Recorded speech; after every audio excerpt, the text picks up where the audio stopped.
Welcome, everyone, to For Azeroth, the podcast all about World of Warcraft and really just Warcraft in general. I'm Garrett Weinzierl, and I'm sitting here with Jocelyn Moffett. Welcome.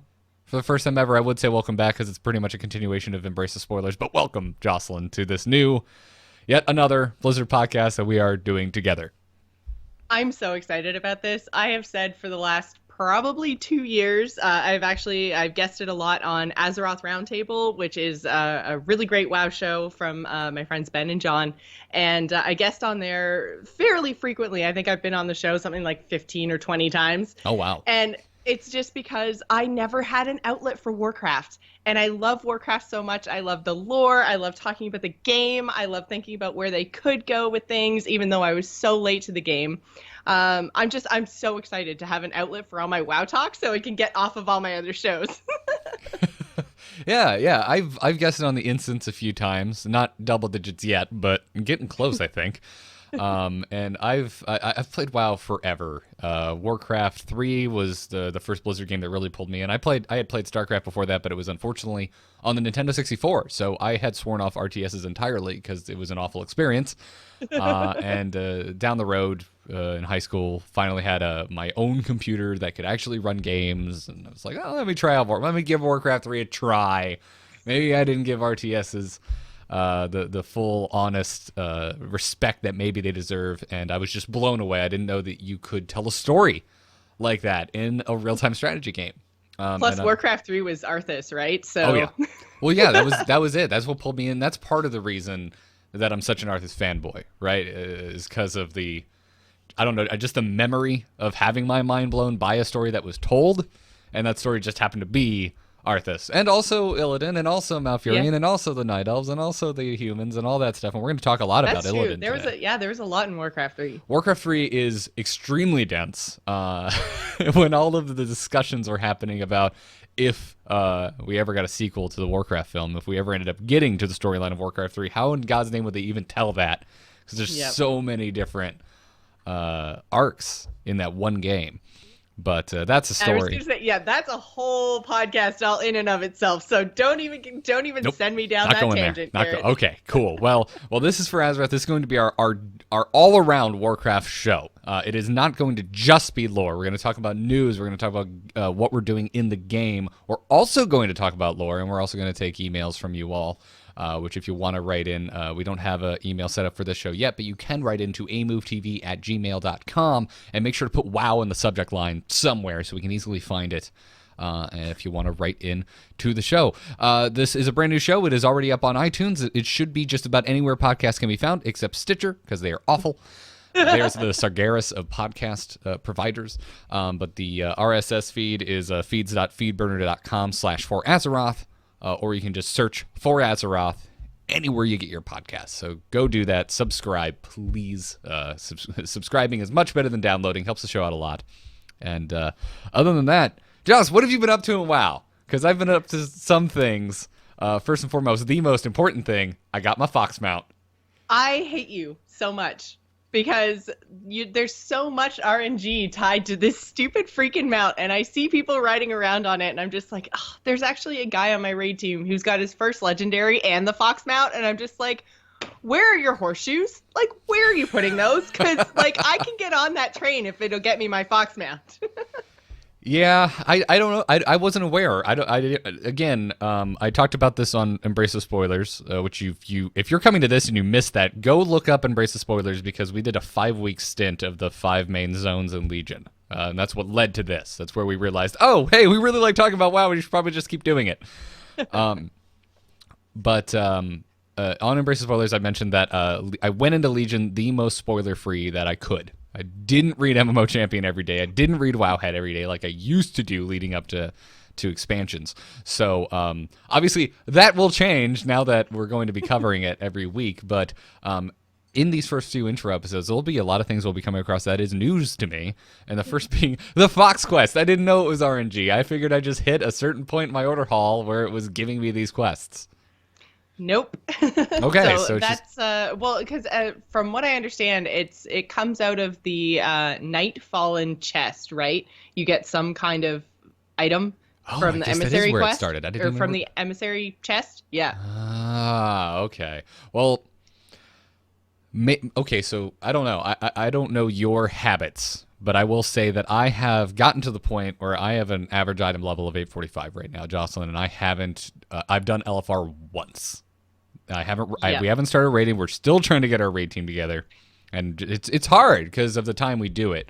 Our stream is at Monday at 3 p.m. Eastern time, and that's when we would like to run the raid. And if we tack on a second day, it's going to be Friday at the same time. It's been hard to find people to do that.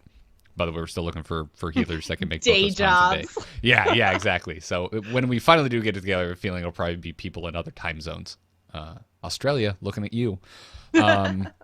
So I'm pretty well set on gear. So I've just stopped doing world quests because I'm bored with them. I've seen every world quest many times at this point. The only world quest I go out of my way to do now when I see an emissary quest is Suramar, because I just want to get that Nightfall and Rep to Exalted.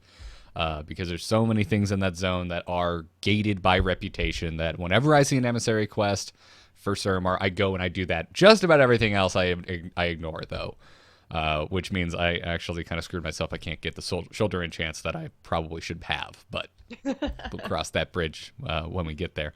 So what have you been doing? Have you been doing your emissary quest every day like a good little WoW girl, or? I have been on 2 characters, actually. Oh, so, okay, so I'm just lucky and a jerk. Yes. Okay.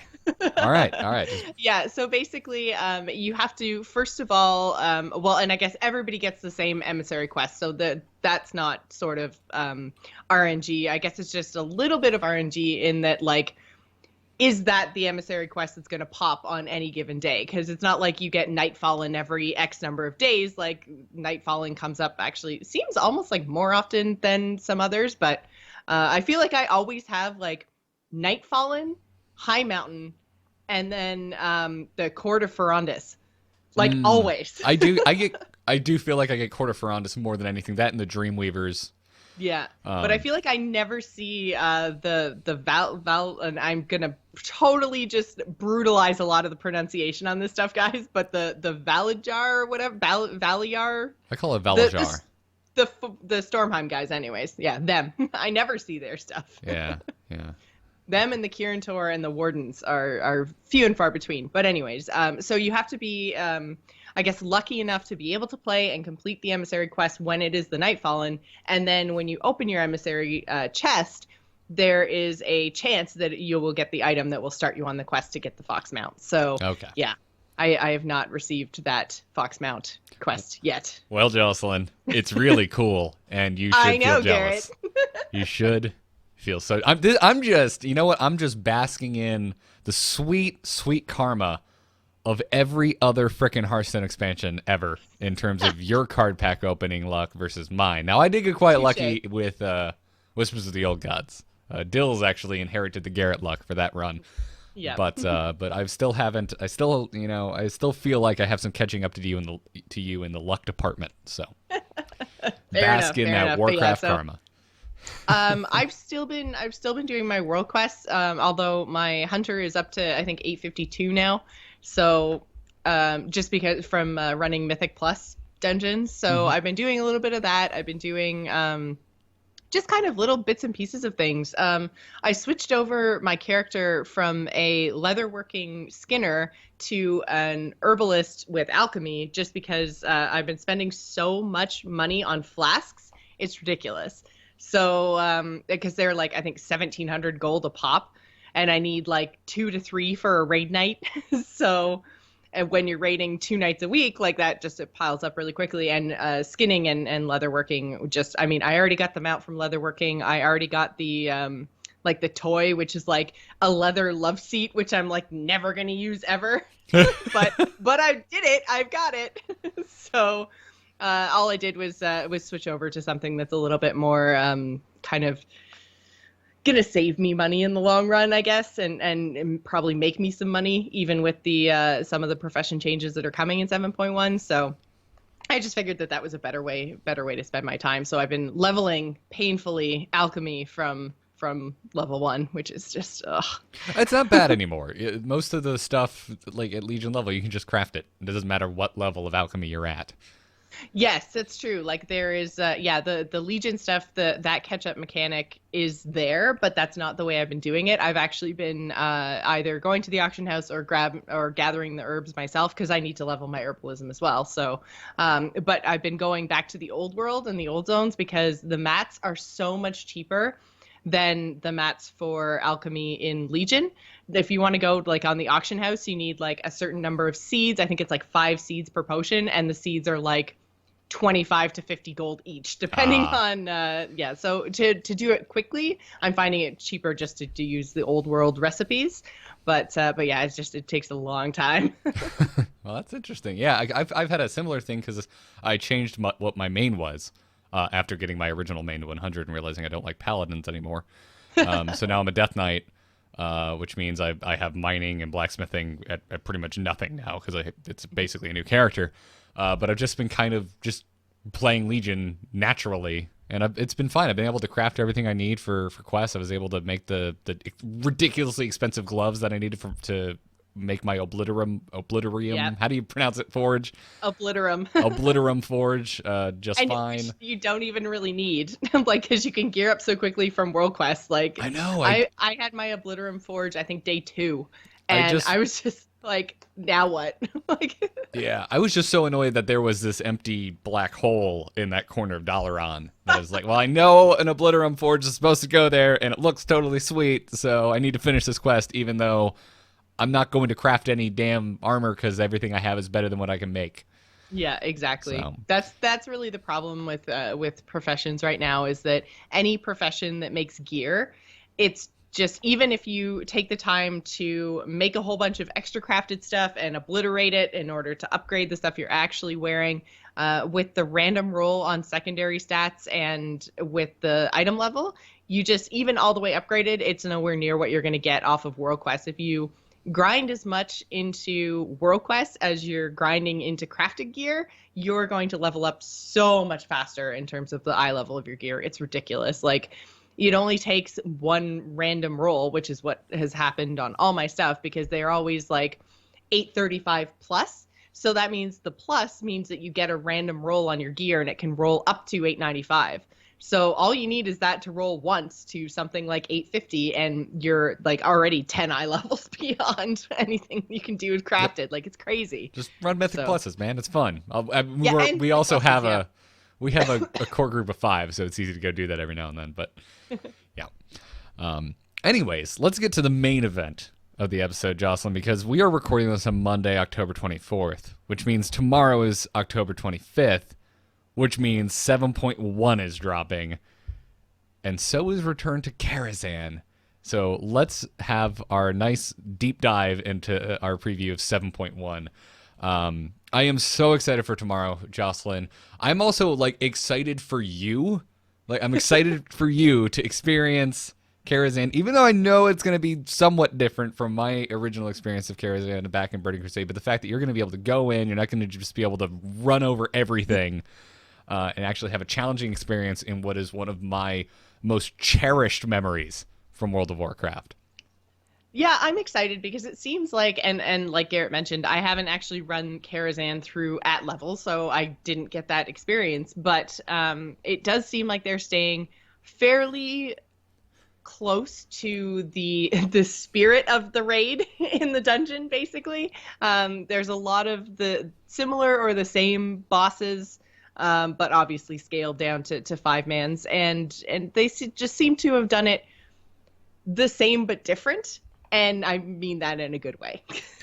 Yes, yeah, I do as well. That's where my head is at. Is they're clearly playing on a nostalgia, but they're playing on it in a good way, which is kind of Legion's MO.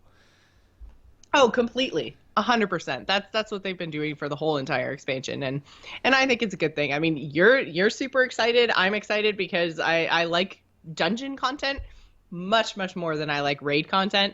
I do have a raid team I raid with twice a week on my main character, and it's hit and miss. It's in terms of fun, I guess. because I mean, with flex rating now, it's great on the one hand because you can have any number of people basically. You don't have to worry about sticking to 10-man and 25-man, and those are hard numbers. So it's great because you get that kind of flexible experience. But at the same time, that means that people can show up or not show up a lot more freely. And that means that people then aren't familiar with aren't familiar with the raid, aren't familiar with the bosses and the mechanics as much as they would be if it was hard, set in stone sort of thing. So sometimes that can be really frustrating when you do show up every single week for both days. So I think dungeon content, it's so much easier to coordinate 5 people to go do something than it is to try to coordinate somewhere between 10 and 25. And even if somebody doesn't know the mechanics, it's not as punishing as it can potentially be in Raid. So yeah, I was really hoping that they would just bite the bullet and let 5-man groups do raids in this expansion. I realize that comes with it a lot of heavy baggage that I don't really want to dive deep into right now. I tank a lot, so I understand going from 2 to 1 tanks severely limits your what you can build with an encounter. But I don't know. Make it 6 so you can add a second tank. I don't care. I just get it down to a more manageable Diablo-sized number.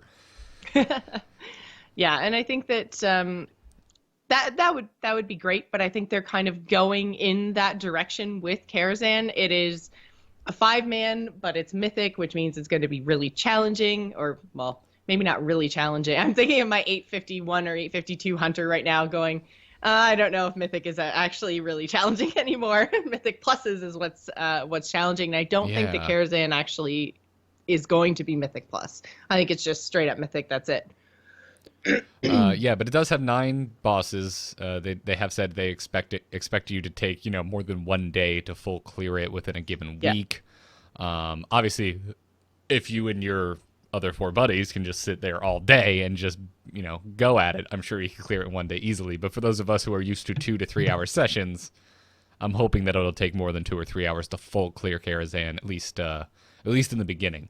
Because 9 bosses, that's a lot for a 5-man, and it sounds like we're doing all of Karazhan all over again. It seems like all the rooms, all the wings are still there.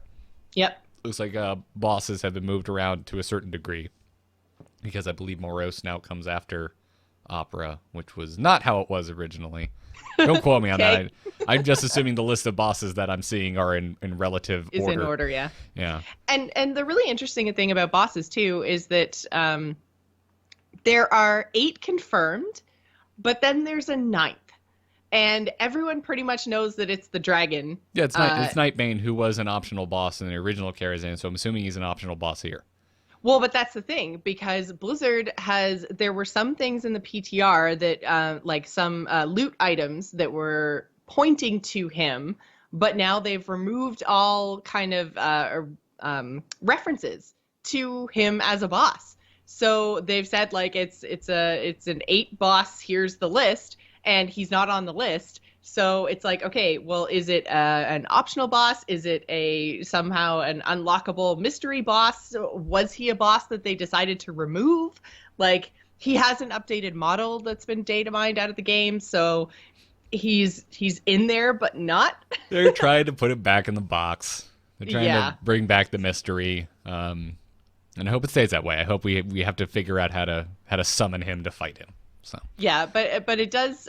So there is like a loot table, and it does say it goes up to level 875 with the final boss. So that's likely Nightbane, but it will start at 855. So it's going to be definite gear upgrades for most of us. So I'm excited. Most of my gear is somewhere between 850 and 860 right now, but.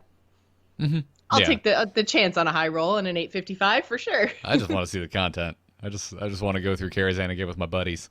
There was a Q&A 2 weeks ago. Ian Hesychostas said that because there's going to be attunement for Karazhan again, like ye olden days. But he said in the Q&A that this wasn't confirmed, but that he feels like Karazhan's attunement should be account wide.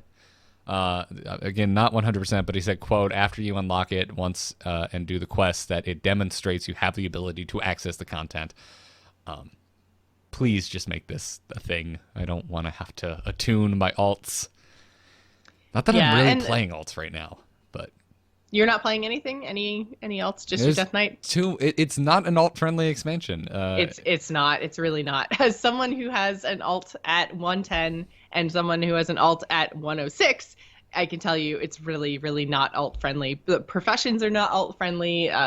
Leveling is just, it's just everything is kind of punishing because especially with Suramar, there's so much hidden behind the rep in terms of storyline and questing that it's just like, man, it's a grind and a half. And we are 2 months into the expansion now, and my main alt, my paladin, is she's I think like maybe halfway through honored, like maybe pushing up to revered, but like yeah, With who? it's just such slow going. With my alt. Oh, gotcha. My paladin, yeah. No, my hunter's almost exalted, and I've basically not really been pushing it I as meant much with, as I with had which been. faction? Like everyone? Oh, or- with Nightfallen. Oh, with Nightfall. Gotcha. Yeah, I just The hit, Suramar quests and stuff. I That's all just rep hit gated. Yeah. Yeah, I just hit Revered a few days ago on my now main Death Knight in Suramar. But yeah, I'm not sure how much of that I think is necessarily a complaint for me because God, the leveling experience is so good. It's so incredibly well done, and I don't really know how you would combat it without ruining what was so solid about the new leveling experience in Legion. And I'm kind No, the of leveling experience was great. It's just it's the rep gating in Suramar that's really not alt friendly. yeah. So that's the thing. I don't know what I would really change because I'm kind of okay that I am only focusing on one character. I don't know if you guys noticed, but I do a lot of shows about a lot of games, so I can't dedicate myself to one game. So I'm kind of fine being because back in the day in Burning Crusade, I only played one character, and it's kind of nice to come back to that. Yeah, I think it was Draenor when I really got into alts just because there was nothing else to do.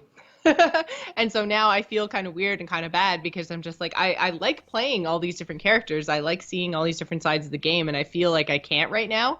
And so that kind of feels bad. But I've still been playing all three of my characters. But like I said, I've had the mage that I started for the dungeon runs that we were doing. I like playing as a mage, but I find it so difficult to just commit that amount of time. Like 2 characters is kind of manageable-ish. 3 characters is yeah, that's Bonkers. just really pushing it, especially like this early on in the expansion. 3 characters is a little much. Well, speaking of nostalgia, I am happy that it was confirmed that old Karazhan will also be accessible at the same time as new Karazhan. Because I would be really sad if I could never go back and see that. I do love living, breathing worlds. I love changing worlds in MMOs that are permanent, but oh man, I don't know. It's Karazhan. It's like they would have such riots if they took the Karazhan raid out and replaced it with it. Like, no matter how good the Mythic Dungeon was, it would not matter. Like, Karazhan is just so nostalgic for so many people. If they took it out, people would just, oh man. Yeah. That would be the end of Warcraft. Well, Karazhan isn't the only piece of content we're getting in 7.1. We're also getting a new raid. It's not coming tomorrow. It's a couple weeks delayed, but we're getting the Trial of Valor, which will be finishing up the Stormheim quest line. So this is going not to be confused with the dungeon. Right, exactly. So it's Trial of Valor raid. It's going to be a mini raid. So this is taking place in between Emerald Nightmare, the full-scale raid that came at launch, and the Nighthold, which will be our next full-scale raid, coming in question mark time. Yes, exactly. Soon, TM. Yeah, I'm sure we'll get a lot of info on that at BlizzCon. Mm-hmm. Oh yeah, no, I'm sure we're going to see lots of Nighthold stuff. I think basically anything that I've seen has been hinting at Nightholds coming like early 2017. Which I mean, if they stay on this crazy fast, because 7.1 is coming crazy fast. Yeah. So I feel like if they stay on this super fast release schedule for Legion somehow, I don't even know how they're doing this right now because they've never seemed to be able to do it in the past.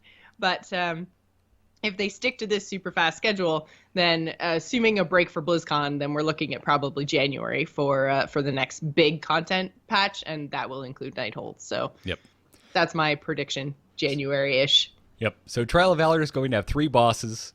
LFR is going to be item level 840 plus, normal will be 855 plus, heroic will be 870 plus, and mythic will be 885 plus. So get good, heroes. Get good. I'm excited to see this. Trial of Valor, the 5-man, was Warcraft art direction pushed in a way I've never seen. It really impressed me. Everything in Stormheim, just in general, between Helheim and the Trial of Valor is just, it's amazing. I love it. I want to see more of it. I'm excited to get into this raid and see what it has to offer. Yeah, I'm excited too because I really enjoy all of the Helheim Helya stuff. So Maw of Souls I really enjoyed. I really enjoyed obviously the Trial of Valor, the dungeon as well. So to kind of combine those two together and to finish off the Helya Odin kind of story arc, which is tied to all of the Titans and the Watchers and all that kind of stuff. Like that's where these characters come from. Right, because they're Titan forged. Yes. That's what Odin is. Yes. So to see these kind of character story arcs be completed and finished, again, this is another one of those like loose little storylines that's being tied up in Legion from some of this content that is like 10,000 years old. Like we talked about on Embrace the Spoilers, all the War of the Ancients stuff that's kind of getting wrapped up. And, you know, we were seeing a lot of that stuff. Now we're seeing all of the Watcher stuff and all of that Titanforge stuff kind of get it ends tied up so we can move forward. So I'm excited about this a lot. I think this is going to be great. Yeah. We're also getting new world quests. Thank God. So first off, Helya's invasion of the Broken Isles is picking up. So there are going to be Hellerjar world quests in all of the zones. This is going to be similar to how the Warden world quests work. But they reward rep for the Valorjar faction. Yeah, so no new faction kind of ish. There is a new faction coming, but there's no new faction based on Helya and all of that. So correct. You're just going to be grinding rep with an existing faction, which if you've been doing your all of your questing and all of your world quests in Stormheim, you're probably pretty close to Exalted anyway. But this is just another way to earn that rep, which I don't know. Maybe it's the same for everyone, but for me at least, I know this is my lowest rep faction outside of the Wardens. Mine too, because I pretty much skipped Stormheim entirely on my Death Knight. Oh, okay. Because I had already done it on my Paladin. I mean, I did everything on my Paladin, but also coming are a new Kirin Tor minigame, which I hate the Kirin Tor quests. I'm sorry. They're my least favorite world quests in the game. I don't know when, Jocelyn, my short-term memory became completely useless, but the stupid Trace the Maze game, I am awful at. Trace the Maze game. I am awful at it. I have come this close. Audio listeners, I'm holding my fingers really close together. This close to taping tracing paper onto my monitor so that I can literally draw the frickin' path. I just remember like 5 over, 3 up, 3 over, 3 up, 2 over, done. I can't count that fast, Jocelyn, okay? Apparently Canada teaches real good math stuff. It's not even math, though. Shh, quiet. It's just counting. Quiet. My preschool failed me. Oh, man. But yeah, so I the only Kirin Tor minigame that I don't enjoy is the bubbles. Just because I move with my mouse, I don't move with WASD. So moving with my mouse is really difficult in the tiny little bubbles that are really hard to see where the edges are. Don't do it. Why are you doing like, just move with Waseda. Like, seriously. Well, because all my abilities are mapped to those keys. So I would have to totally do my... How do you raid? I have my ASDF is my main rotation, and then I have stuff on 1, 2, 3, 4, and Z, X, C, and V, and so I move up and down instead of across.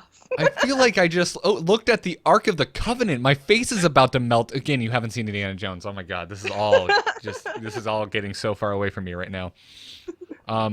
Okay, cool. My God, I don't know how. I would like to see you try and do the Huygen dance from Naxxramas. I have no idea how you would do that and not die if you're just mouse moving. Wow. Yeah. Okay. I'm impressed. It's actually like it was a really big switch, and it was hard to get used to. But then once I got used to it, oh my God, it's so so much better. I could never go back. Oh my God. You're just because like Katie I have it's comes from PvP because I still have my like Q, W, and E are forward and strafe, right? Because you don't necessarily want to be moving backwards in PvP. Like you usually want to be like strafing around people and you know, stuff like that. Yeah, you use a combination of your keyboard kind of as the gas, and I use my mouse as the steering wheel. Is how I move in World of Warcraft.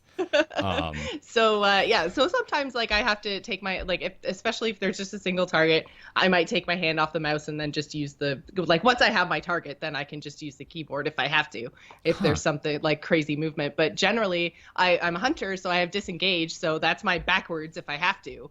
But other than that, I'm just moving forward. So all right, you and Katie are the same, by the way, because I watch Katie play WoW. She only moves with her mouse, and it makes me want to scream until I bleed. Like, I don't get it. I don't understand it. But hey, I'm not judging. I'm just confused because when we run Mythic Plus, you're really good and you don't stand in crap you should be standing in. So clearly it works for you. All I can say is it's like, do you drive upside down? Do you push the pedals with your hands and steer with your feet? I think it has a lot to do with the fact that I am a hunter. So my movement, my spells, I don't play marksman. I play beastmaster. So all my stuff is instant, so I can do it on the move. And That's cool, I think it comes from potentially being a hunter. But yeah, as ranged, you have a little bit more ability to move in a way that's not like melee. Like, I don't always have to be very close and facing one specific thing. So that makes it, I think, a lot there's easier. a lot of micro adjustments when tanking. I need that back movement. Exactly. I need it. So, well, anyways, somehow we got to that from Kirin Tor minigame. Cool. Hopefully, because the bubbles are hard when you move with your mouse. There you go. Exactly. Honestly, for me, it's a lot of strafing and upping, an up movement with the jump button. So I don't think I use the back a lot, because I have noticed with the bubble quest, if I get off center in the orbital, that's when things just go to hell for me. Yeah. But if I can just if I can just use up and strafe, I'm good. So yeah. But anyway, I find that one more punishing anyways than the little memory game. But so I forgot to put in the notes what the actual mini game is, but the point is there's going to be a new one. So when the Kirin Tor does come up, which I love when the Kirin Tor comes up, because you can buff any rep that you want to within Broken Isles. Not to mention you also get rep for Kirin Tor, which I don't have because I didn't play in Lich King. So I'm getting rep for an older faction while doing things that I would be doing in Broken Isles anyway. So yep. I love when the Kirin Tor comes up, so I make sure I do it like as soon as possible. So we're also getting Falcasaur invasions. Yes. I've seen them. I know we can get it as a mount. It's going to be a new tameable pet, I believe, as well, and just an all-around new mob type. They look great. I love these things. Where did they come from? Why are they invading? Well, and I think this is all the stuff that we're going to kind of learn in 7.1, but basically it's like either something to do with the Fel or just the basically the changing fauna on the Broken Isles after nothing's changed for so long is allowing them to thrive. So they were kind of like a reclusive thing, and now they're just like overpopulated, basically. They're super cool. If you haven't seen these, they look like raptors with feathers, which apparently the more we actually learn about dinosaurs is accurate. But looks sweet. I want one. I want to ride around on one of these things. Yeah, so there are, there's going to be 4 world quests, and each world quest is tied to a different pet. So you get I think basically you go kill a bunch of them. I think I could be wrong. And then there's like a matriarch that's part of that quest. So I think it's probably one of those things where you have to like get to 100% and then kill the boss type elite character, which is going to be the matriarch. So there's 4 different models. There's 4 different like tribes of Falcasaurs. And then once you kill the matriarch, then the pet spawns somewhere, and then you have to go find it.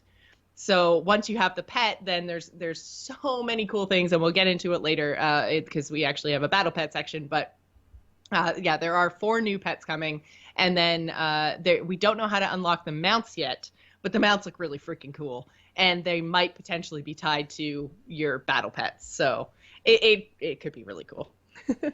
They've been kind of secretive about all of this, about how you actually go about doing a lot of this stuff.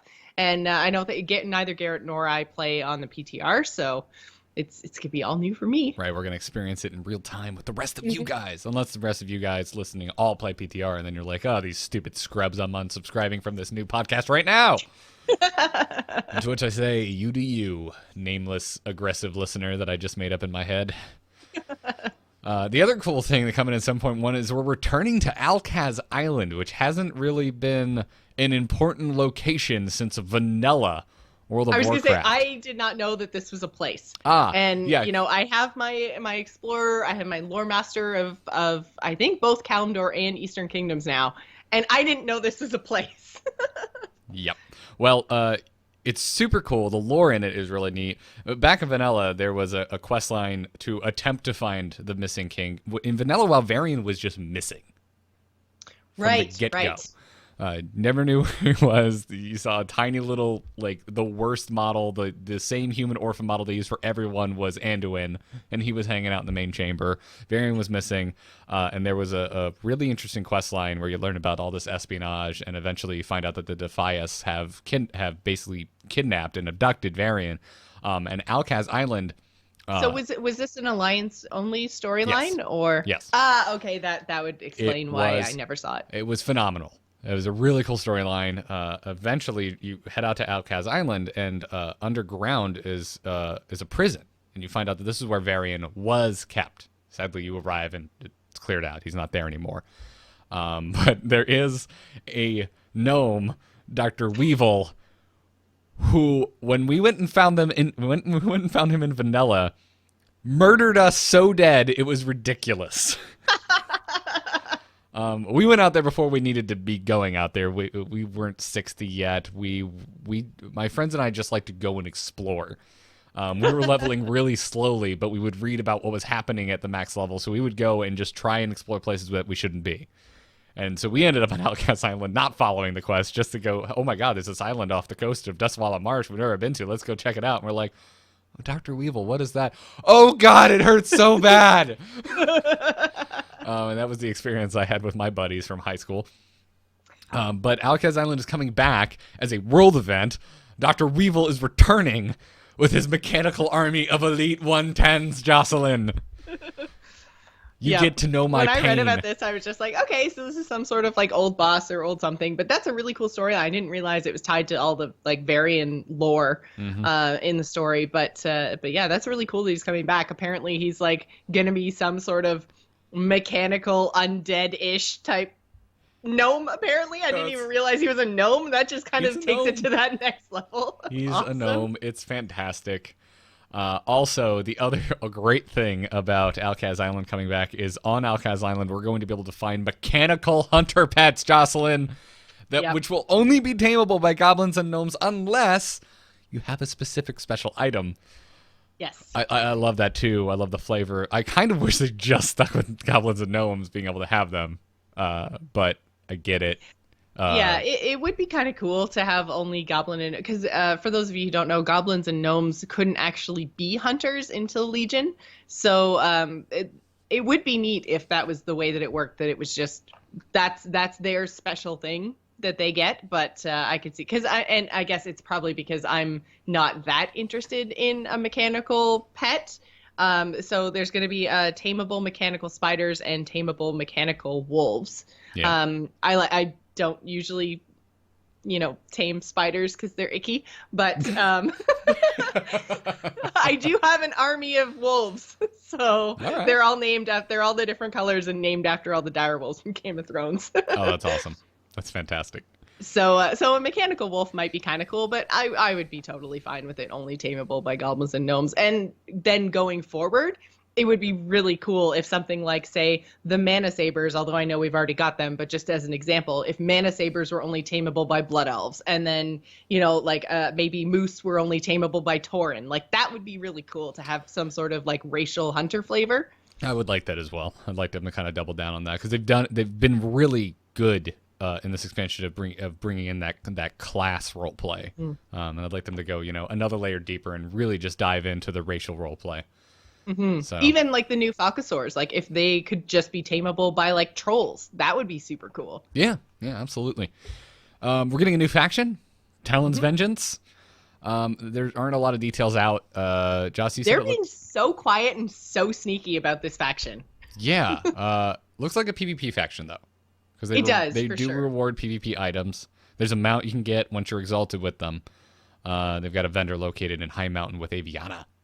Yep. And that there are details that you guys can go and look up about all of the items that you get, but there are things like trinkets and on-use items sort of thing that you basically are all related to PvP somehow.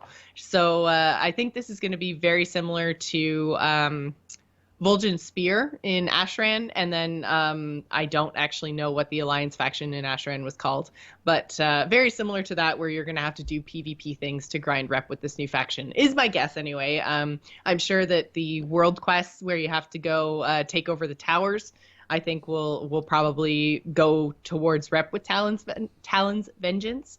So I'm excited because I just loved having the Vol'jin's Spear title, and they haven't said if there's a title associated with this at all, but I just loved being like, Adwiel, Vol'jin's Spear, or Spear of Vol'jin, whatever it was. It just made me so happy.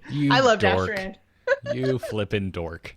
Yep. Love it. We're also getting a continuation of the Illidan quest line. This is what we get from Light's Heart in our respective order halls to hunt for basically Illidan's soul.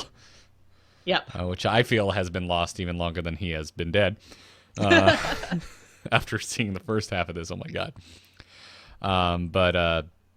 So we need to collect 80 fragments from bosses, and we can only collect 10 a week maximum.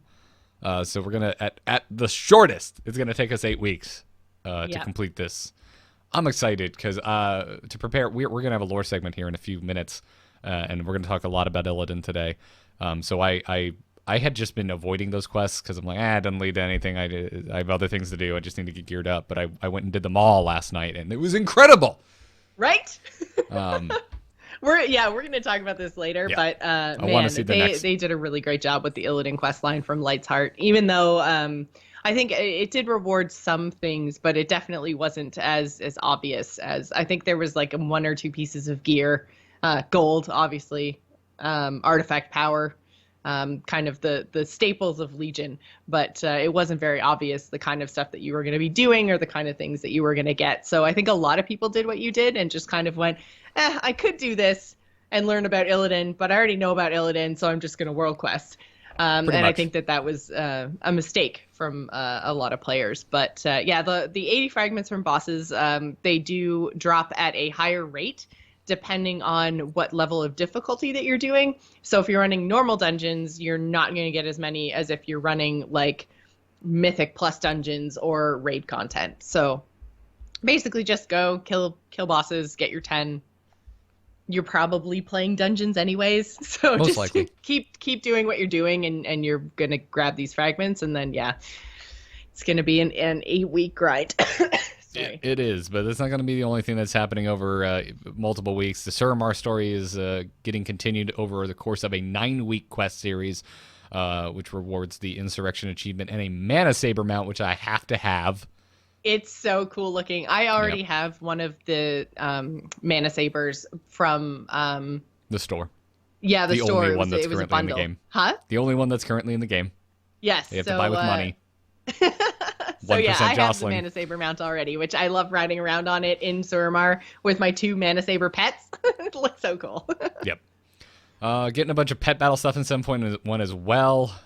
New raiding with leashes achievement added with a Lich King version. There'll be new pets in Icecrown, Ulduar, and Trial of the Crusader. Or as always, buy them in the auction house for insane prices. Yeah. Enjoy. The Algalon pet battle unlocks after you collect them all. You get to defeat him for a pet. It's a celestial bunny. Yeah. Also, there's new quest lines involving Falcosaur pets. Completing them rewards the ultimate battle training stone, which levels any pet to 25 instantly. Yeah, so these are really, really rare in the game, and since there are 4 Falcosaur variations, there's going to be 4 chances basically to get these ultimate training stones. But the one thing is they are intense. Very much like the horde only thing that you had to do in the jungle place with the raptor, and you had to like feed the baby raptor once a day for like a month to get the raptor mount. Right. Was that on Goro Crater? Yes. I was like, why am I blanking so hard on this zone? But yeah, in the crater you had to go and do that. So it sounds very similar to that. It's a little bit different in that you're not just like feeding the pet. You have to level the pet to 25. You have to defeat raid bosses with the pet out. You have to there's all kinds of different things that you have to do with your pet in order to then get the training stone and potentially, I think, then unlock whatever's going to happen with the mounts. So okay. It's really cool. I love that they're doing this, that they're actually putting quest lines into pet battles. Like they're fleshing out this system in a way that isn't just like, go to this zone and defeat this trainer with these really hard and seemingly unfair pets. Yeah, pet battles are one of the few things in WoW I have just never even bothered with. It's not a bad thing. It's I stay away from them because it seems that they did such a good job. They went so deep with the system. I'm just like, oh, there's just too much to do. I have other things in WoW I'd rather be doing than essentially playing Pokemon. I love Pokemon, but I play WoW for WoW.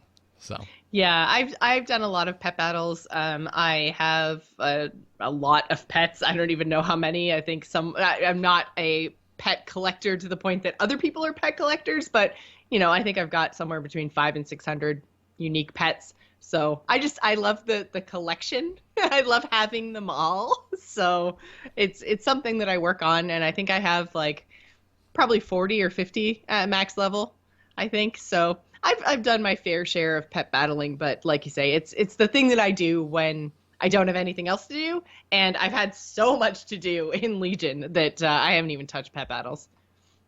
All right. Yeah, that's where I am. Never touching it, ever. What? Not even once. So, let's talk about some things I'm really excited about. Oh, wait. I was going to skip over PvP and talk about quality of life improvements. Let's talk about something Jocelyn's really excited about. PvP. Yes. World quests will show how much honor they reward for completion. Which is actually kind of great because going into them up until now, it was just, a kind of a guess. You knew you'd get some. You seem to be leveling up at a pretty good rate, so yay. But yeah.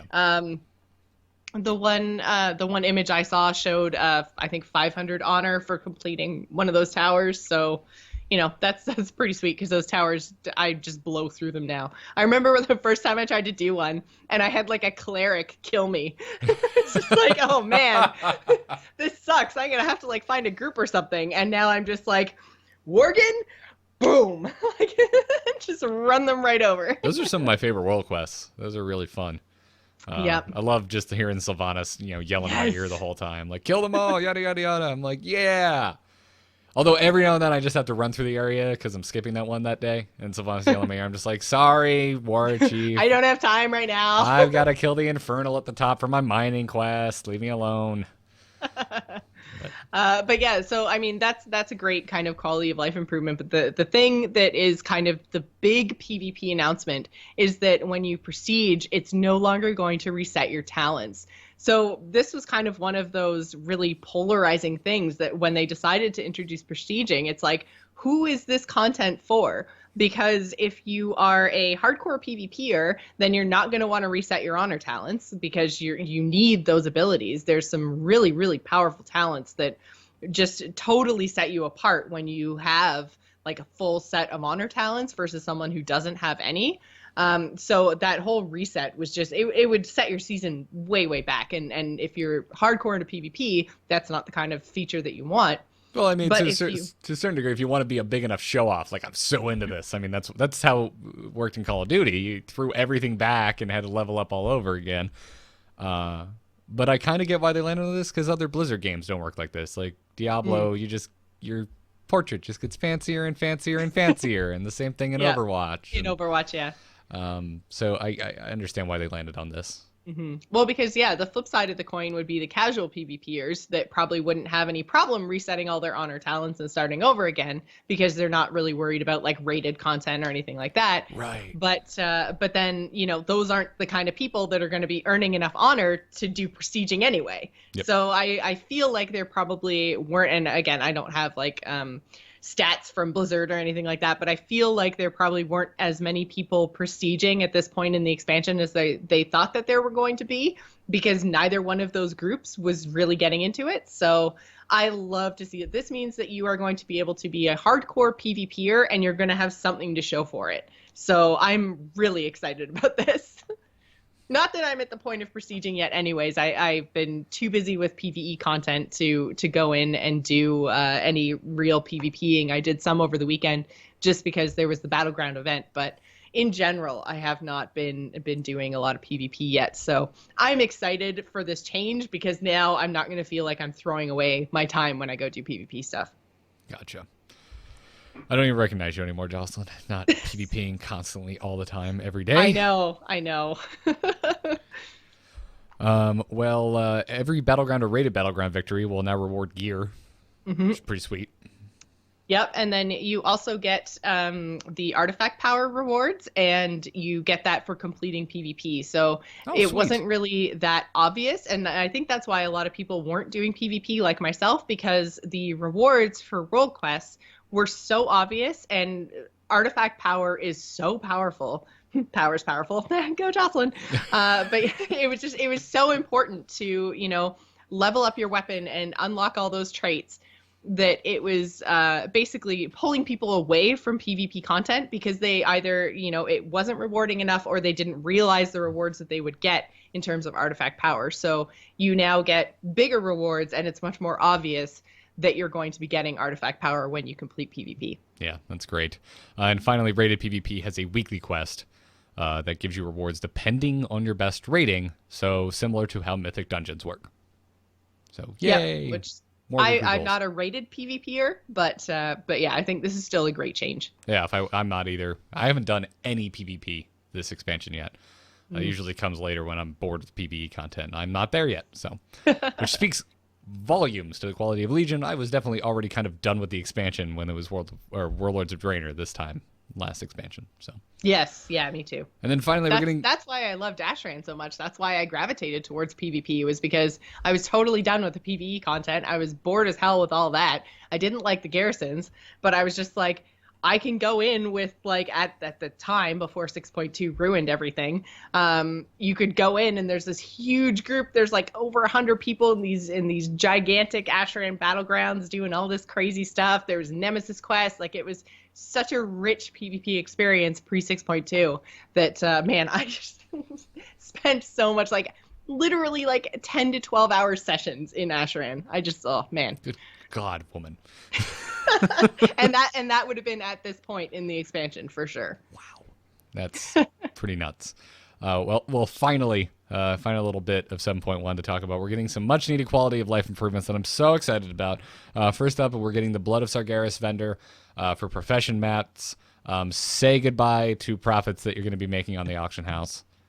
I think there's some gathering professions that I think still will be good money makers. I think that although people have now been kind of stocking up on Blood of Sargeras, I think we're going to see a couple of weeks where prices are going to dip a little bit, but then people are going to run out of bloods. And so our prices, I think, are going to go back up again to a lower but kind of stable level. Mm-hmm. But I think herbalism, because everybody needs flasks, and mining, just because you can't buy jewels, so you still need to prospect out of ore. I think those gathering professions are still going to be fine in the long run. Ha ha ha, I'm a miner. Yeah, really, it's only skinning that gets screwed. Yeah.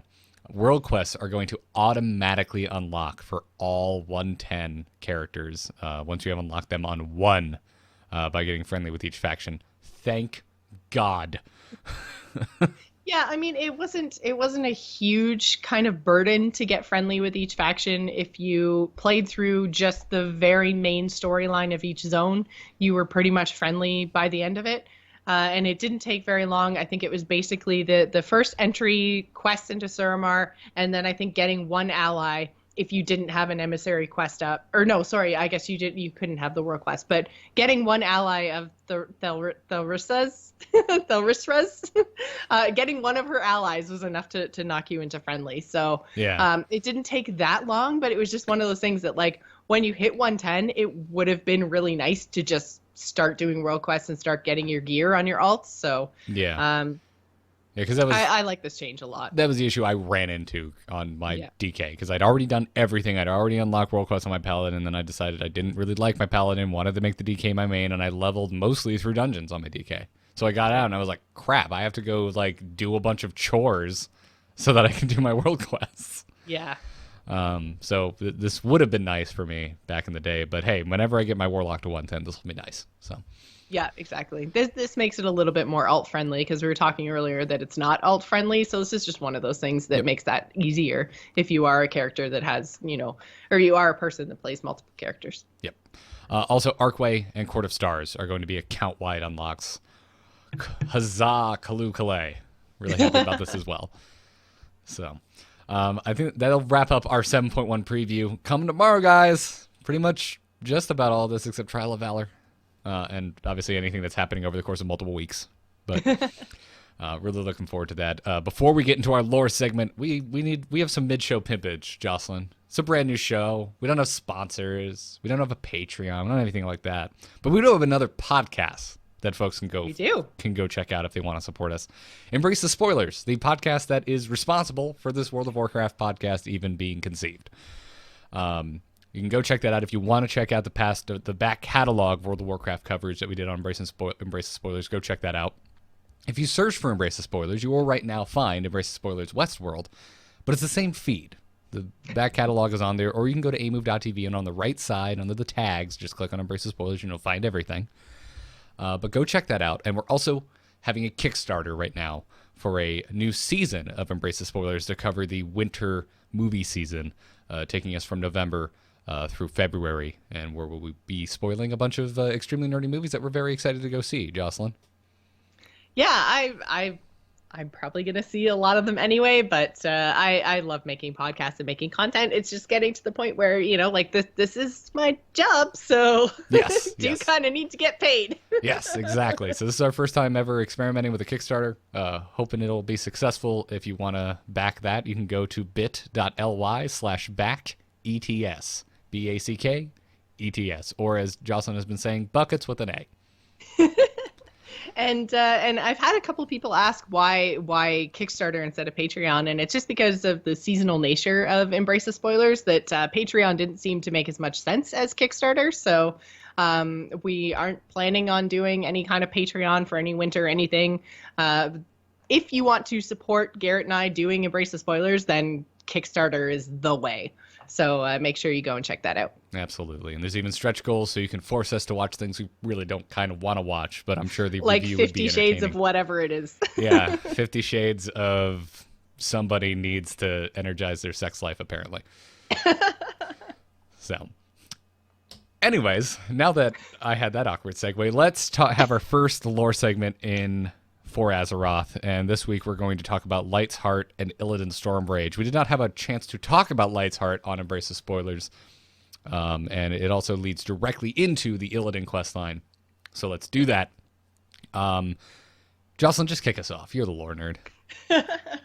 All right, so I thought it would be a great idea to talk about Light's Heart and Illidan because it was one of the pieces, along with things like class hall and profession questing, that is kind of really interesting and lore-rich in Legion, but didn't really fit into Embrace the Spoilers the way that we did it with zone-by-zone coverage. It is kind of central to the storyline, but then off to the side enough that it was hard to figure out when and where to cover it. So I thought it was a great idea to kind of dive into this. So basically, Illidan has been so central to the Warcraft universe throughout the whole entire franchise, but we killed him, spoiler alert, back in Burning Crusade. So Yes.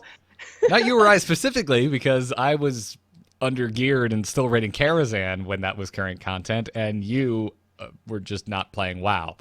Right. I didn't start until, I guess, late Kata, just before Mists of Pandaria. So I came to this very, very late, which, and we'll talk about pretty much at the end of this quest line. It's really kind of funny. But basically, yeah, it makes the assumption that you've been playing since vanilla and that your character was actually the one to kill Illidan. But there is a mysterious object that falls from the sky, and Khadgar sends you to go and recover it, basically. And this is Light's Heart, which is this kind of triangular, glowy rock-looking thing. And when you take it back to Khadgar, then you actually get a message from a character who has been missing since before World of Warcraft was even a thing. This is Illyria, her, I guess, partner. I don't know if they ever actually officially like had a wedding or anything, but her partner, and I'm gonna I was trying to say his name over and over and over again last night, and now that I'm reading it, I'm gonna totally butcher it, but Turalyon. I, for whatever reason in my head, because he's in a whole bunch of Warcraft books, I always thought it was like Turalyon. So, but it's not. After I heard Khadgar say it, it's Turalyon. Yes, so, he's a paladin. Yes, he is. He is pretty much like the paladin. And he and Illyria went through the dark portal and essentially like closed it from the other side during the crazy explosion that turned Draenor into Outland. So they were basically presumed dead and have been missing ever since that happened, which was before World of Warcraft even happened. That was back in the Warcraft game days, the RTS days. So it was really cool to see him come back, and it has been confirmed that both he and Illyria are coming back in the expansion. I thought I was going to get to see her because she is the sister of Sylvanas. I thought that I was going to get to see her in my Hunter quests that you go on with her other sister, Verisa, but unfortunately we arrived too late to actually find her on a random Demon Legion world. But they are coming. We will see them. And part of that I think is kind of alluded to in what he says in his message to Khadgar. And he says, Azeroth, I pray that the final plea of the Army of the Light has reached you intact. The 1,000 Years' War has reached its peak, but the nightmare is far from over. This vessel represents our ultimate sacrifice. It must reach the prophet. He is the key. None of us asked for this burden, but it is what fate has deemed. Succeed, and the light may yet endure. Fail, and all worlds will burn. So we get like a lot of really cool information out of this message from him. Basically, there's an army of the light. They're fighting the Legion for 1,000 years, apparently.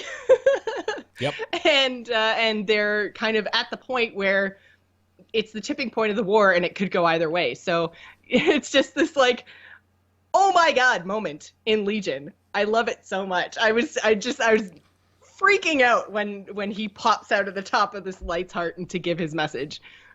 Yeah, and this sends us on the Prophet Velen story arc as well. We take the artifact to Prophet Velen. We find that the Exodar is under siege, and you do this whether you are Horde or Alliance. Yeah, and I do feel like that's like, if I had to pick a nit, that's the nit I would pick, because he says you have to take it to the Prophet. Just say his name. Like, why are you leaving this open to any kind of interpretation at all? Yep. Yeah, just say Prophet Velen. Yep, just say Velen, yeah. But yeah, Exodar is under a violent siege from the Legion. And then Velen informs us that the Light's Heart is actually a sentient core of the Prime Naru, Zera. And if you look at, it's actually, I literally never noticed it before, and I didn't even realize it when you actually see what Light's Heart looks like. But if you look at any of the Naru models that we've seen, they all have this like core in the middle that all their other light bits float around. Yep. And I've really never noticed it before. But then as soon as he said that, I was like, oh yeah. Yep. Probably should have noticed that earlier. Yeah. So he tells us that it can only be unlocked by a Naru of the same line, and the last of Zera's line is Oros, who dwells within the Exodar at its core, but unfortunately the Legion gets to Oros first and destroys him. This is also when we find out that the Eridar that is attacking us is Prophet Velen's son, who we slay, which makes Prophet Velen super pissed. Yeah, and I think like he's mad at the Legion, he's mad at himself, he's just, because he actually had a vision of basically crying over this dead Eridar, and it turns out that it was his son, and who was stolen by the Legion 10,000 years ago sort of thing, and basically corrupted and sent, nicknamed the Butcher and sent against his father. So I mean, such a tragic tale, and to the point that Velen just basically says like, it's really interesting because he basically says like, we're going to fix the Exodar and we're going home, and it sounds like it's an abandonment of Azeroth, but Velen's home is Argus, which is actually where like everything happens. That's where the Eridar are formed. That's where, you know, Kil'jaeden, and I can't remember the other one off the top of my head, but Archimonde. It's the three of them ruled, and that's where they were corrupted, and that's where Velen escaped from. And, you know, it's just Argus is the center of everything. And I think a little bit later on, we actually find out that Argus is where they're actually fighting this 1,000-year war against the Legion. It's the start of everything. So it sounds like he's abandoning Azeroth, but I think what's actually happening is he is taking the Draenei, and he is taking the fight to the Legion on Argus. Yeah, which I'm hoping that's where it goes. It's giving me a little bit of StarCraft notes, like the Protoss going back to return to their homeworld. Yes. Hopefully I actually like where they take this as opposed to Legacy of the Void, which was my least favorite thing ever in the history of StarCraft. But yeah. I really hope that's where they're going, because you're right. You brought up Kil'jaeden, you brought up Archimonde, and it's important to note that they were part of the three leaders of Argus, Velen being the third. So Velen being the good apple, and Kil'jaeden and Archimonde being the extremely evil, just covered apples, just evil covered apples. Well, they were corrupted by Sargeras, right? So they didn't always start that way. Kil'jaeden especially and Velen were extraordinarily close, and they ruled very well until Sargeras found them, essentially, and corrupted them with just the promise of power, which is pretty much his MO. So basically, Velen barely escaped with what are now called the Draenei, and was basically being chased across the cosmos until they landed on Azeroth in was it Burning Crusade? It was Burning Crusade, but that was after they landed in Draenor, which became Outland. Yes. So getting deep on those tangents. I know. I'm sorry. No, that's all right. That's why you're here. So we also find out later from Khadgar that the Prime Naru may have been created by Elune during the Great Ordering of Light and Shadow, which is in great detail in the book Chronicles Volume 1. If you have not picked that up, I'm still not very far into it, but nights when I don't sleep well, that's what I turn to. So we actually bring the Tears of Elune back to our Order Hall, which successfully unlocks Zera. Yeah, and I think that because I know this is something we talked about on Embrace the Spoilers, how the Tears of Elune wasn't actually locked behind a dungeon. And it was weird because all the other pillars, there was some sort of dungeon that you had to complete in order to get it. But Tears of Elune was just from questing. So I think that that's probably why they didn't want to lock any of this Light's Heart and Illidan questline behind something that you had to do as group content. It's just one of those extra hurdles that maybe people might not have done if they're just solo quest people, but it's so central to the story of Legion is, what happens to Illidan and all of this progression that it would have been, I think, a mistake to lock it behind a dungeon. As easy as it is to complete dungeons with, looking or the dungeon finder and all the rest of it, still, I think it's just they removed that one kind of extra step. So I think that was a really good choice. But I also really loved the quest when Khadgar says, like, okay, I think it's going to work. There's like a loon tied to both these things. Just get the tears and maybe like touch them together or something. Like your guess is as good as mine. I'm just shot in the dark here. So just, like rub them together and see what happens. Yeah, Khadgar with the scientific method. Oh, yeah. Yep. And this sends us down the Illidan questline, which is going to be Illidan's going to be our main focus of this talk, which gets us to a slew of cinematics, which starts with a not Illidan specifically cinematic in the House of Light and Shadow, and this is where we are projected into the Great Dark Beyond, which is basically the universe, more or less, that Azeroth exists within. Yeah, space. Where we speak with Zera and we're kind of floating out of body of experience, where we are told that the Titans are dead. And Thanks. have been dead for a really long Yeah. time. Yep. We learn about Sargeras and his Burning Crusade and the Army of the Light and their war on the planet Argus. She being Zara, is looking for Illidan, who is apparently known as the Child of Light and Shadow, who has been prophesized to end the Age of Demons. So, way to go, Raiders of Burning Crusade! Way to be! You killed our only hope. And we go back to Khadgar, inform him of this, and oh boy, is he really depressed to hear that the Titans are dead. And Illidan is our only hope because, oh crap, well, he's dead too. Yep.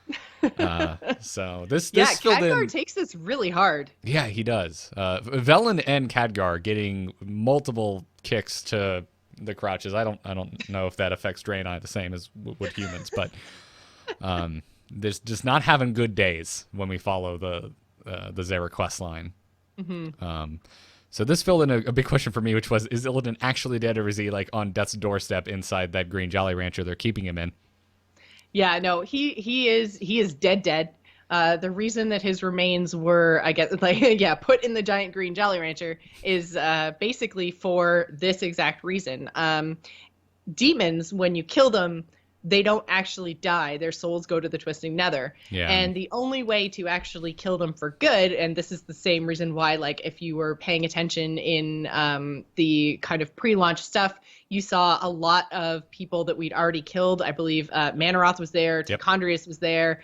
There were a lot of really big name demons, and it's because, you know, we might have killed them on Azeroth, but you have to actually kill them in their plane of existence. So this is why they're taking the fight to Argus. Basically, you have to kill them at home to kill them for good. So that leads us to Illidan, who has basically been infused with so much demon that he's almost more demon than Night Elf at this point. And so therefore his soul is fragmented, but still around in the Twisting Nether. He could be reborn. He could be reborn, exactly. Yeah, so that's the reason that his remains were imprisoned, in order to, even if he was somehow reborn, he would be reborn into this prison of green Jolly Rancher. Yes, we'll just call her Crystal at this point.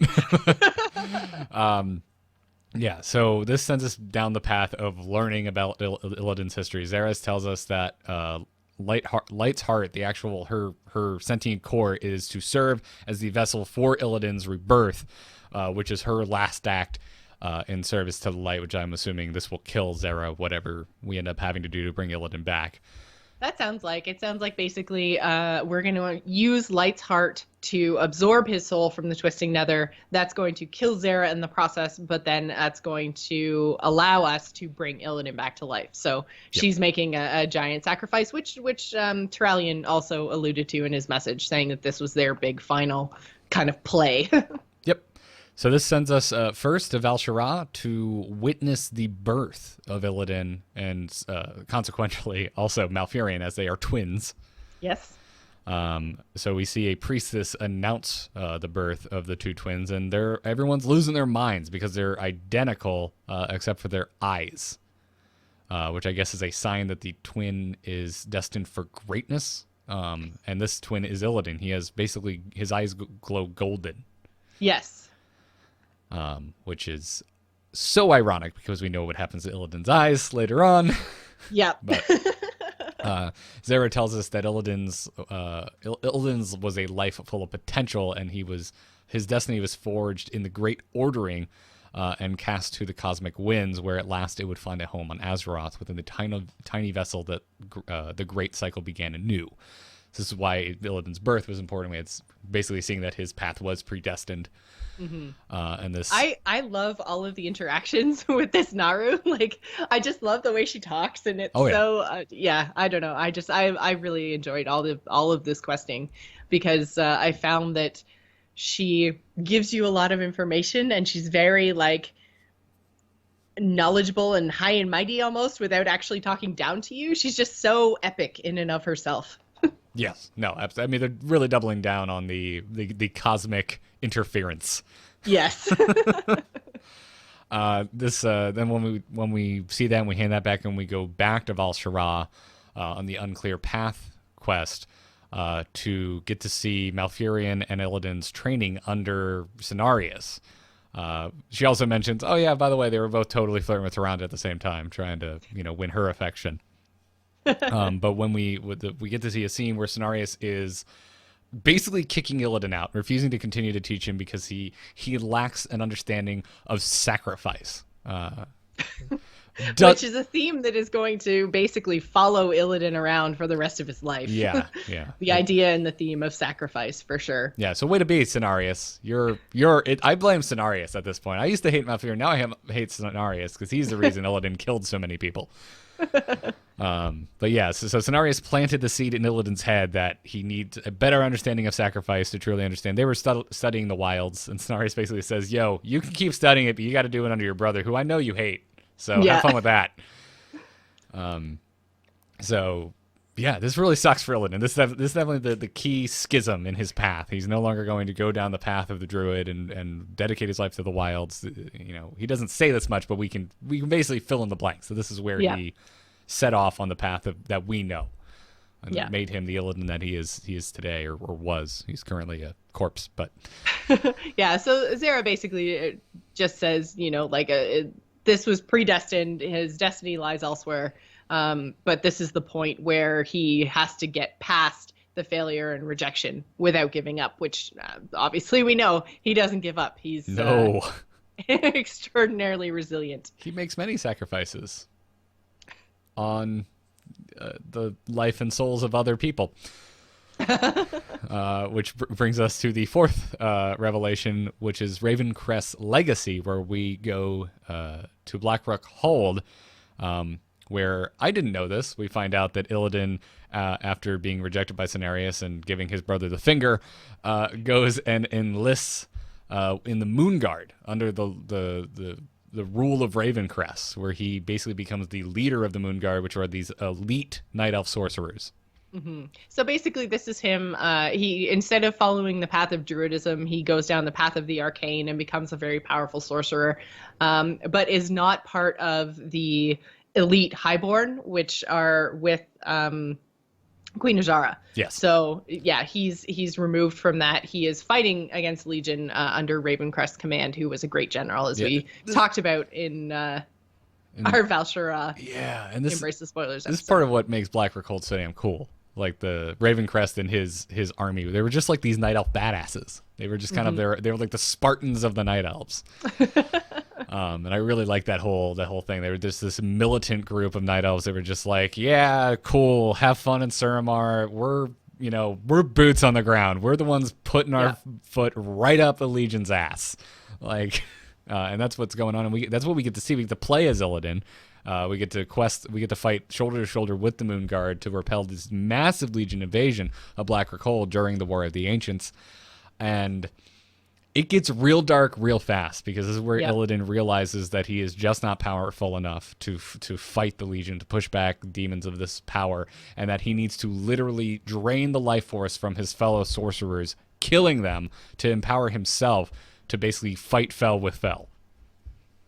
Yeah, and it's not really, so that's the thing. Fel is drawn from basically the life force of people, but basically what he does is sucks the arcane energy, so basically sucks the magic out of people, and that is what kills them. So it's a different source of magic, but it's basically the same result. Is you're taking something out of someone and killing them in order to make yourself more powerful. But it is a little bit different than Fel magic.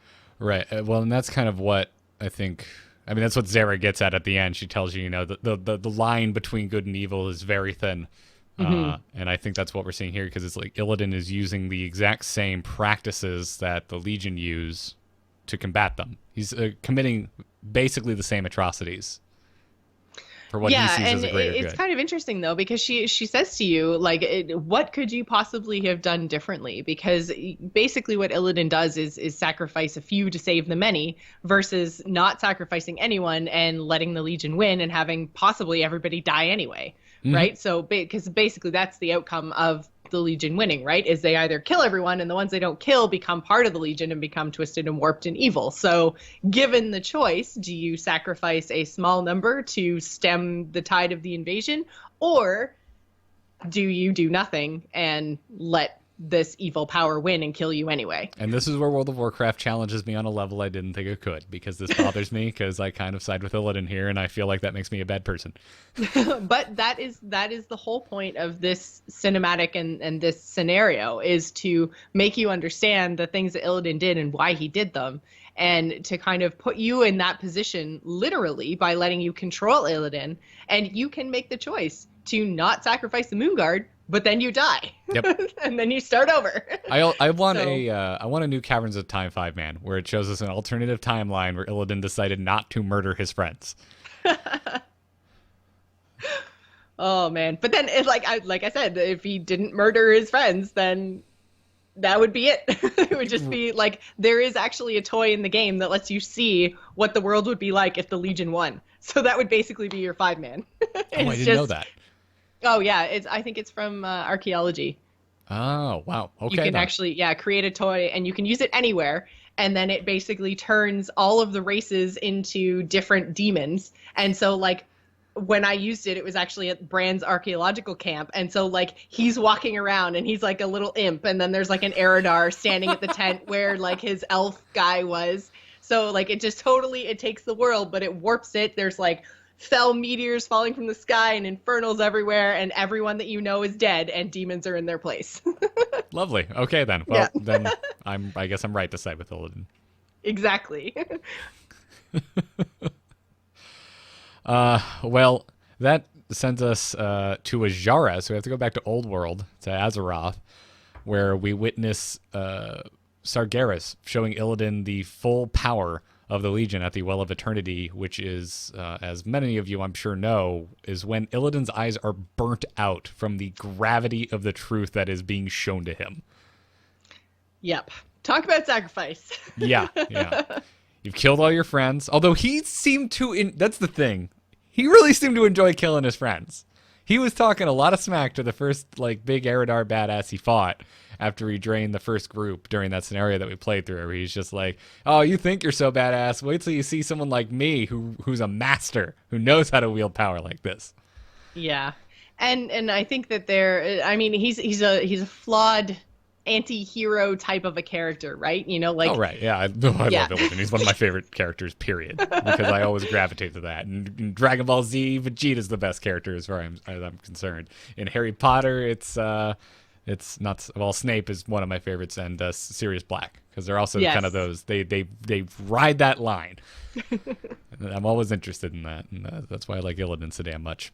Mm-hmm. But yeah, so this is it's a very quick cinematic. You go there, you see the cinematic, you see Illidan's eyes get burnt out, and he also gets his super sweet tattoos. So Yep. That basically marks him as fell touched, for lack of a better term.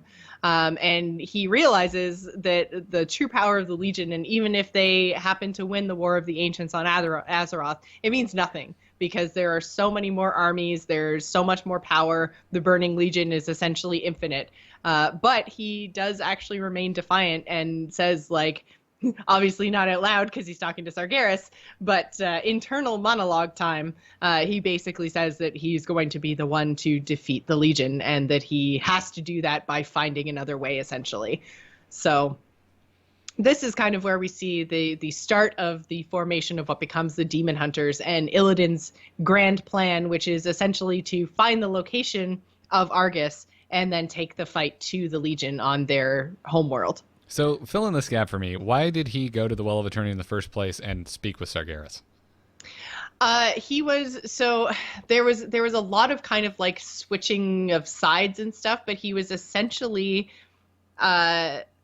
spying almost. Like they had battled the Burning Legion at this point, and they were losing, and they needed to know kind of what they were facing and what was going on. And so without telling anyone, which is then what kind of started the real big schism between him and Malfurion and Tyrande, he basically just went to Queen Azshara and was introduced to Sargeras because he was this super powerful sorcerer, and she recognized how powerful he was. So she introduced him to Sargeras, who also recognized his power, and he was there to essentially spy on them, but didn't tell anyone, so everyone thought he just switched sides.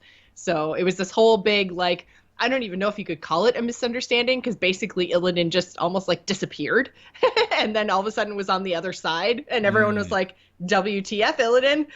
Like, betrayal number one. Gotcha. So, yeah, it was a whole big back and forth switchy sidey thing. Yeah, and then somewhere between this and the final revelation we have, he also goes and collects Gul'dan's skull and becomes the full-on demon Illidan that we know now. Yes, yeah. Yeah, I was surprised that wasn't part of this.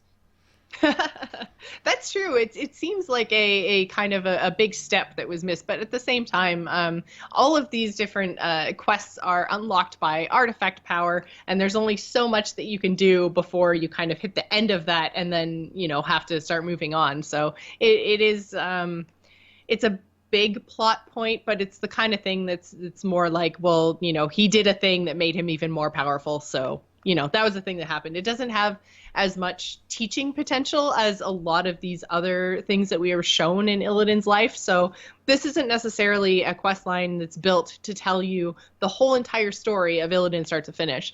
This quest line is built more to just bring you around to Illidan's way of thinking and to show you that he had a greater plan, and that the Alliance and Horde killing him at the Black Temple, like, he didn't want to rule Outland. That never had anything to do with it. Like, that wasn't what he was doing.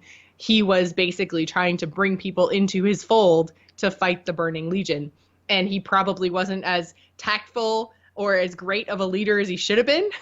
But that doesn't mean that he was, trying to be the dictator of Outland. He didn't give a shit about Outland. He just wanted to take the fight to Argus with the strongest army and soldiers that he could muster. Right. And he just made a lot of enemies along the way because... Exactly. Well, as we saw, he literally killed his friends to accomplish his ends. So...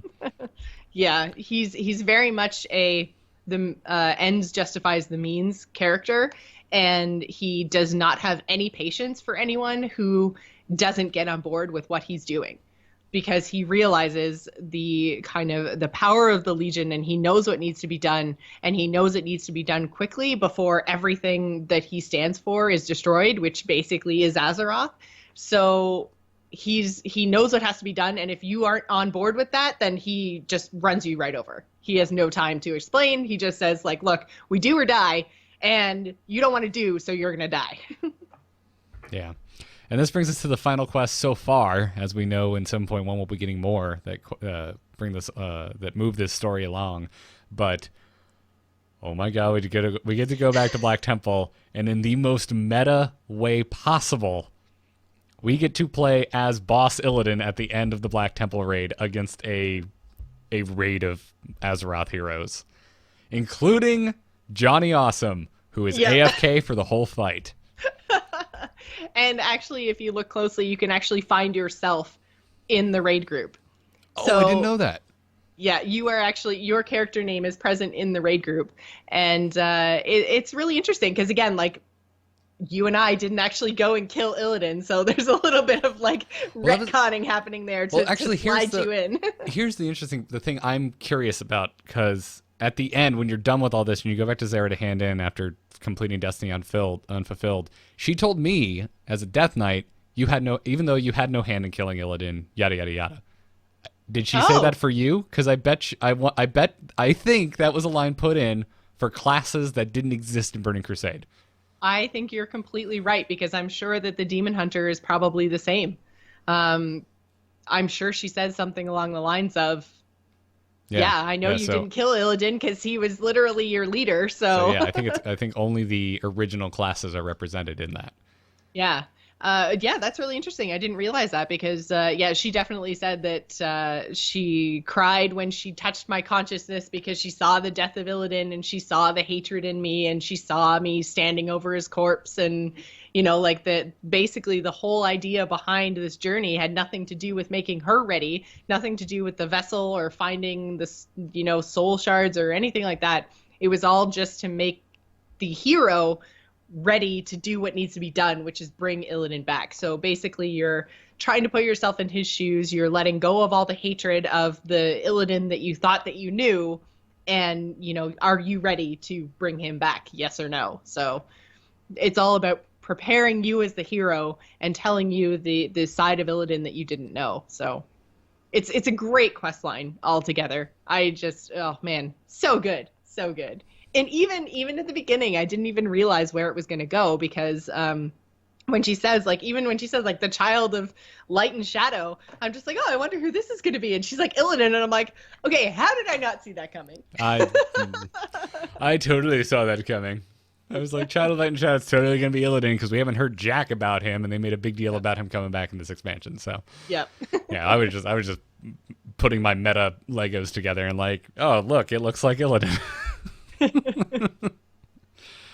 Yeah, this is an awesome quest line, and a small part of me is like, oh, all the silliness in playing him in the raid, like, kind of, I feel, took away from the seriousness of this arc, but at the same time, it was so awesome and so fun, and such a cool way to play off of the just World of Warcraft as a game. I loved it. Well, yeah, it does the whole like pop culture reference. Like it's referencing itself and taking the humor that you know and love of World of Warcraft and putting that into something that would otherwise be really heavy and sad, and like it does lighten that mood a little bit, and I loved it. I thought it was so funny. Yeah, it was fantastic. So that'll wrap up our little lore segment for this week. But before we end the show, you can email us over at amovetv@gmail.com. Make sure to put WoW in the subject line. But I pulled this from the YouTube comments of Embrace the Spoilers, Jocelyn. George wrote, oh, wait. No, never mind. I want N'Zoth to be a dungeon. Like his body is the dungeon. What say you, Jocelyn? Wow. That would be, so I can see N'Zoth playing a role in this expansion, because he is the old god who is, in theory, because obviously we don't know too much information about him. We never seen him in game, but he is responsible for the creation of the Naga, the corruption of Deathwing. Those are both things that are very central to this expansion. So I can see N'Zoth somehow maybe coming in a later content patch. If not now, maybe potentially in the next expansion. I don't know if he is, like, I'm just thinking of, not Yasharaj because he's already dead, but, shoot, why am I totally blanking on the name? Yogg. Yogg and Cthulhu we both have seen. You would think I would know Yogg, but anyways. Yogg and Cthulhu we both seen, and neither one of them is big enough to actually house a dungeon, unless, I guess we could shrink somehow. I've heard we're going to shrink in Karazhan, but yeah, I guess we could potentially shrink somehow and go inside of him, but I don't know. I'm picturing, okay, Legend of Zelda? Yep. There's like the dungeon where you actually go inside the Lord Jabu Jabu. Oh. Yeah. That's kind of what I'm picturing, and I don't know if I'm not sure I want that either. That sounds kind of gross. I'd rather have some, cool underwater caves and water temple-y stuff, and then you just fight him at the end. But yeah, we're totally going to see N'Zoth at some point. He is so heavily hinted at in this expansion, and Azuna, especially. I keep wanting to say Ajara. Yes. And Azuna. Too many ASZ things going on, but... No, it's going to be N'Zoth. We know he's responsible for what happened to Queen Ajara. We know he's responsible for the Naga. They just haven't said it outright. It's definitely where this is heading, and I'm excited to reach the destination. Yep. So that could be cool. I just hope it's not a bunch of inside-y, fleshy sphincter doors. I'm thinking a mix of Lord Jabu Jabu and the final level of Halo 3. Like, I don't need to return to inside a sphincter. Like, I don't need that. It's no good. I'm fine. Thank you. Anyways, that's going to wrap it up for the first episode of For Azeroth. Thank you, everyone, for tuning in. Do not forget, if you're just downloading this or if you're looking on the YouTube, if you are typically an audio-only podcast fan, on the YouTube. To subscribe to the podcast. You can, again, do that via the direct RSS feed, which is feeds.feedburner.com/4Azeroth, or on iTunes or wherever else podcasts can be found. Just search for Azeroth. Also, we already have iTunes reviews because our listeners are amazing, and they left us really kind reviews for a show that's technically not even out yet. But thank you to Squinty Eyes, who said, foramove.tv. Thank you to Nancy Pants, and thank you to Pedrino9186. Thank you so much for the early reviews. Really appreciate it. Catch us live if you want to Monday mornings at 12 p.m. Eastern Time. I can't believe how many people we have watching considering how early this is, so thank you to the live chat. You've all been nice, except for that one guy. You can catch the live show virtually from any device, thanks to alphageekmedia.com. And Joss, when you're not talking about WoW, we're possibly continuing to talk about WoW, where can people find you? You can find me on Twitter and Twitch. I'm at Joss Plays. You can find me right here on A Move TV every Wednesday night at 8 p.m. Eastern for my general gaming show, which is The Gamers In. You can pretty much actually find everything I do at amove.tv because most of my stuff is with this guy. So, and I pointed the wrong way. This guy. There we go. All right. Well, you can find me on Twitter at Garrett Art. Everything else is at amove.tv, but definitely check out Embrace the Spoilers. Search for it wherever podcasts can be found. Listen to the most recent Westworld episode. Go back and listen to the World of Warcraft Legion episodes. And if you would like to see us spoil a ton of winter movies, go to bit.ly/backets to support Embrace the Spoilers on Kickstarter. It's also a good way to back it. It's also a good way to sideways support this show because we don't have any sponsors or anything so far. So that's what we're promoting if you want to support Jocelyn and Garrett podcasts. So go check that out. Thanks again, everyone, for tuning in. And until next time, Jocelyn, I believe we have to try to sync up over Skype. 3, 2, 1, For Azeroth. That so doesn't work on Skype. No, not even a little. We'll need to figure something out. Maybe I'll yell for the Alliance and you can yell for the Horde. Well, see you next time, everyone.